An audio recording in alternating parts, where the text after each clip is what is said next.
Penggemar Lionel Richie di Indonesia yang semalam menonton konser Lionel Richie live in Jakarta setidaknya telah terpuaskan sesudah menyaksikan aksi panggung penyanyi yang ngetop dengan hits romantisnya ini.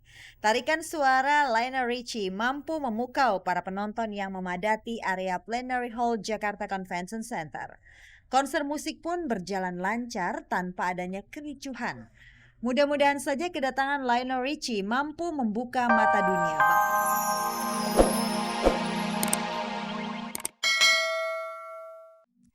Pemirsa, kemarin penyanyi pop asal negeri Paman Sam Lionel Richie datang ke Indonesia dan semalam telah menggelar konser bertajuk All Night Long. Dengan lagu-lagu romantisnya, Lionel Richie menyapa penggemarnya di Indonesia. Bicara soal romantis, saat ini Beja sedang merasakan romantisme cinta lama yang bersemi kembali. Beja kembali pada Nina, pacar lamanya. Rencananya mereka akan menikah pada bulan April nanti. Cinta Bejah dan Nina bukanlah gosip, sedangkan cinta segitiga antara Luna Maya, Wingky Wiryawan, dan Teddy Surya Atmaja gosipnya terjadi di lokasi syuting. Nah, bagaimanakah tanggapan Luna Maya yang tiada henti-hentinya diterpa gosip? Ini dia liputannya.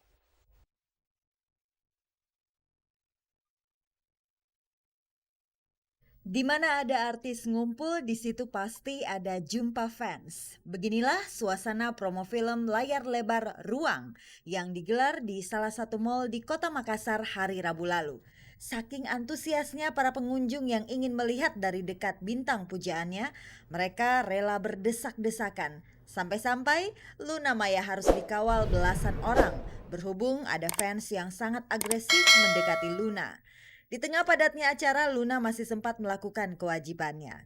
Awak Gospot berkesempatan mengikuti perjalanan para pemain film Ruang plus sang sutradara Teddy Suryatmaja keliling beberapa tempat di Makassar untuk mempromosikan film ini. Perjalanan kami berakhir di sebuah lembaga bahasa Inggris. Ketika terlihat senggang, barulah kami bisa mendekati Luna dan bertanya soal antusiasme para penggemar Makassar. Senang-senang aja sih.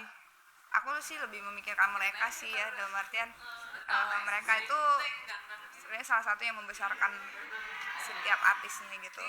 Jadi nggak apa-apa sih sebatas itu cuma cubit atau gimana sih, aku nggak apa-apa, dalam artian asal nggak tiba-tiba kulit jadi luka aja gitu nggak apa-apa sih, cuma bagian dari pekerjaan lah, resiko.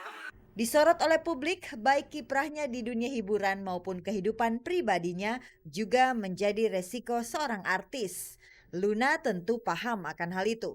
Sehingga kalau sampai terdengar gosip tentang keterlibatannya secara emosional dengan Wingky Wiryawan saat di lokasi syuting, Luna tentu mengerti.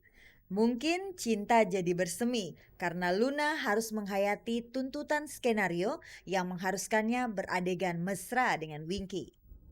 Kita ketemu pas di lokasi dan ya sehari-hari nggak mungkin dong aku cuman sama dia gitu, dalam artian Wing nyasar gitu nggak mungkin gitu. Jadi apalagi yang kita hubungannya tuh hubungan sebatas rekan kerja gitu, itu tuh agak canggung banget sih awalnya, gimana sih gitu kok gue harus cuma nama dia nih gitu. Tapi ternyata perasaan itu tuh membantu banget karena kan ceritanya Hairil dan Kinasi ini kan untuk pertama kali beradegan intimnya gitu, dan feeling itu tuh bisa dipakai sih untuk diaplikasikan ke acting gitu, perasaan deg-degannya. Selain dengan Wingky, Luna juga digosipkan dekat dengan sang sutradara. Apakah semua gosip ini hanya sebagai jurus untuk menaikkan pamor film ini? Nggak tahu. Saya nggak mau ngomongin itu, mau ngomongin film aja. Iya, oh iya. Benar. Begitu banyak rintangan yang harus dilewati Beja sebelum akhirnya ia tersadar dan menyadari hidup ini tak boleh disia-siakan. Beja ingin menata hidupnya dari awal dan Beja ingin mempunyai seseorang yang bisa ia andalkan sebagai pasangan hidup. Perubahan positif ini dirasakannya setelah bertemu lagi dengan kekasih lamanya, Nina. Itu yang gue rasain terhadap Nina kali ya, yang ngisi bener-bener kekosongan dan kehancuran gue kemarin gitu. Sejauh ini sih yang gue lihat perubahan dari Beja tuh udah lumayan banyak gitu. Jadi gue udah siap buat ngelangkah yang ke jenjang yang lebih serius. Hubungannya baik, hubungannya alhamdulillah kayaknya pengen menuju ke, doain aja deh, gue butuh banget doanya. Pengen dilanjutkan ke jenjang yang lebih serius kayak gitu. Keseriusan Beja sepertinya tidak main-main. Ia dan Nina berencana menikah tanggal 8 April. Benarkah kali ini Beja mampu menyanggupi janjinya sendiri? Tanpa bermaksud menyaksikan, Beja sempat memiliki pernikahan singkat dengan Trinda Herlina. Mungkin banyak masalah di dalam hidup gue, tapi itu bukan maunya gue gitu. Itu mungkin gue udah kelewat jauh banget kali sama yang di atas. Itu yang bikin gue selalu dicoba. Gue butuh banget support dan doa gitu. Gue pengen bangkit, gue pengen be somebody gitu. Gue pengen nunjukin kalau gue belum tamat. Agar berhasil membina hubungan sampai ke jenjang pernikahan, Beja harus patuh pada peraturan jam malam yang diberlakukan orang tua Nina. Enggak. Ya baru juga buat gue gitu. Tapi ya malah bagus ya kalau menurut gue, jadi menghindari hal-hal yang nggak diinginkan kan. Mendingan turutin aja aturan jam malam. Gitu. Terus selama ini sih dia selalu ikut aturan gue. Jadi kalau memang pulangnya jam segini, bukan aturan sih sebenarnya. Maksudnya kalau pulangnya jam segini nggak terlalu. Kadang-kadang pernah sih kita pulang pagi sampai pagi gitu pernah. Cuman nggak yang setiap minggu, setiap weekend gitu, enggak. Rencana mereka menikah sepertinya akan lancar-lancar saja karena orang tua Nina telah merestui hubungan cinta mereka. Mudah-mudahan Tuhan denger gitu, soalnya biasanya sih apa yang gue harapin semuanya diambil. Semuanya kali ini gue nggak mau. Ya, doain aja deh, gue butuh banget doanya. Nggak ada yang lain deh. Ya kita berdua.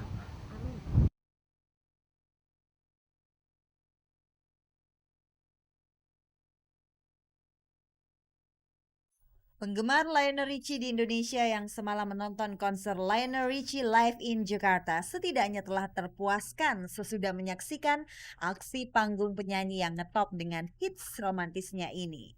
Tarikan suara Lionel Richie mampu memukau para penonton yang memadati area Plenary Hall Jakarta Convention Center. Konser musik pun berjalan lancar tanpa adanya kericuhan. Mudah-mudahan saja kedatangan Lionel Richie mampu membuka mata dunia bahwa Indonesia aman.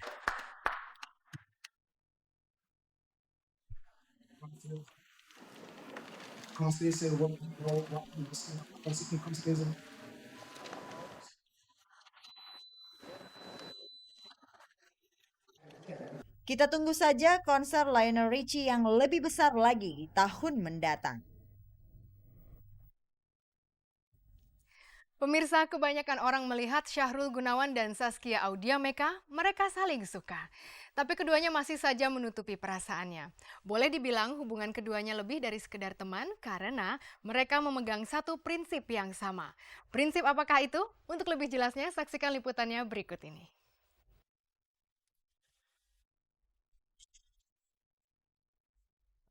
Entah hubungan seperti apa yang sedang diselami Syahrul Gunawan dan Zaskia Audiameka. Keduanya kerap terlihat bareng, maka tak heran banyak orang mengira mereka telah berpacaran. Beberapa waktu lalu dugaan kedekatan istimewa mereka juga tercium saat digelar pengajian Ustadz Jeffrey Al-Bukhari. Rupanya mereka sudah saling janjian untuk ketemuan di acara itu. Janjian ketemu di sini. Kebetulan SMS-an aja, tahu ada acara hari ini, SMS-an dia mau datang. Zaskia dan Syahrul tampak tersipu-sipu saat ditanya seputar hubungan mereka. Bisa jadi memang benar ada getaran di antara mereka. Demi pertemuan ini, jauh hari sebelumnya mungkin saja mereka sudah saling mengosongkan agenda masing-masing. Kalau sekedar teman biasa, tentunya tak segigih ini. Tapi tetap saja, Syahrul dan Zaskia saling berkelit kalau mereka dicap pacaran. Belum kepikiran ke sana. Karena selama ini Kenapa? Ya. Kenapa? masih senang sendiri aja. Kan aku udah bilang aku gak mau pacaran habis nikah aja. Pengennya sih seperti itu ya. Pengennya sih seperti itu. Tapi ya dihadapkan dengan kenyataan banyak sekali hal-hal yang tidak bisa menjadikan seperti itu gitu. Kalau memang merasa cocok dan bisa sama-sama belajar gitu, kenapa tidak gitu. Kebetulan